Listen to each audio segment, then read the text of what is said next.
we're diving into a story tonight that comes from Mumbai's sprawling, famous film city. And, well, it's a chilling one. It's a story about a young artist whose one little indulgence, a beautiful perfume, might have opened a door to something absolutely terrifying. I mean, think about it. Can a simple scent, something you wear to feel good, actually act as a beacon, drawing something horrifying right to you? It's a really strange question to ask, right? But for the young woman in our story, the answer, unfortunately, was yes. So, let's meet Aarti. She's just 20 years old, and she's already carrying the weight of her family on her shoulders, working hard to support them. And in the middle of all that stress, she had one small passion, one little luxury that was just for her. And that one thing would become the source of her worst nightmare. So Aarti was a junior artist, working tirelessly to take care of her mom and her grandma.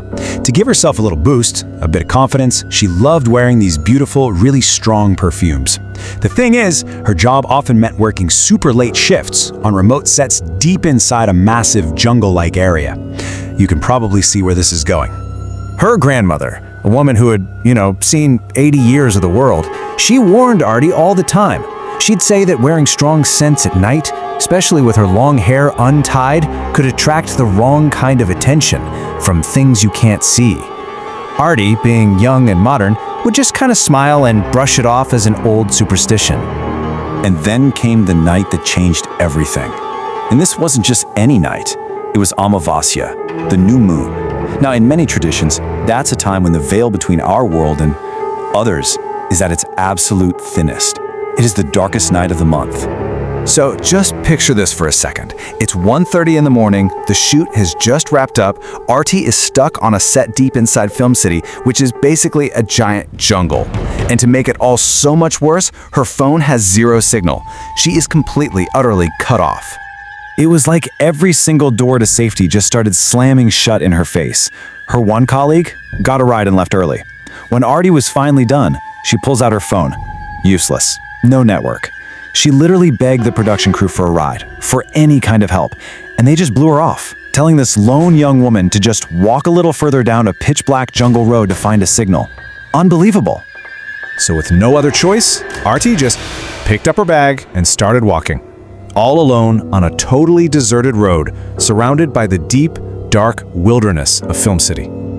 Try to imagine it. The air is cold and heavy with fog, so you can barely see a few feet in front of you. And the only sound is this overwhelming, deafening chorus of insects and frogs from the jungle all around you. Every little gust of wind feels like something touching your skin. It's a terrifying scene to walk through alone. And then she felt it. Just a presence right next to her. She turns her head and her heart just stops. A huge, white, expensive car is silently moving right alongside her. And that's the part that's so terrifying. It made absolutely no sound. No engine noise, no tires crunching on the road. It had just appeared. The driver looked almost like an actor himself. Tall, very handsome. He gave her this big smile, but it felt wrong, empty. He asks for directions to some place she's never heard of, and then he does something so bizarre. He wipes his hand clean and then writes a new address on his palm, not with a pen, but with this black, coal-like thing he was holding. Everything about him screamed that something was off. He drives off, but then he reappears just moments later, completely blocking her path.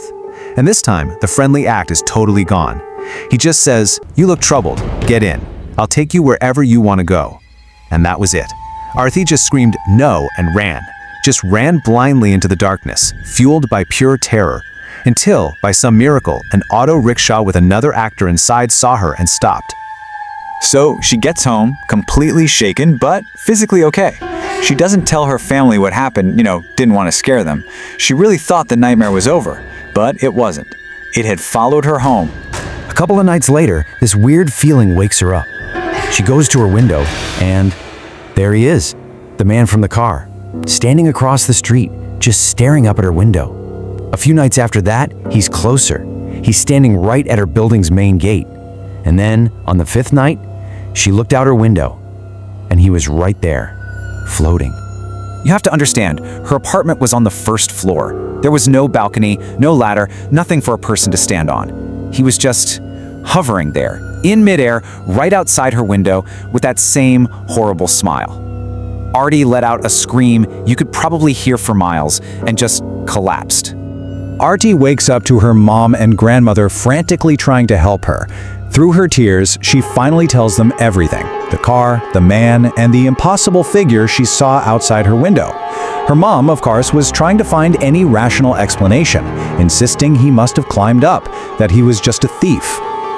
To prove it, they went to the building manager and asked to see the security tapes. They reviewed the footage from every single night Aarti saw him. The cameras covered the street, the gate, every possible angle. So, did they find their stalker? There was absolutely nothing. No man, no white car. The footage was completely, totally clear. And in that one moment, the horrifying truth just washed over all of them. Whoever or whatever had been tormenting Aarti was not human. And that's when her grandmother, her voice just filled with this sad certainty, finally said what they were all thinking. "The perfume," she said. "You attracted a Jinnat, a demonic entity. It was drawn to your scent in that jungle, and it followed you home." Her warnings, they hadn't been superstition at all. Well, this whole event left a scar that would never really fade. The family immediately found a spiritual healer.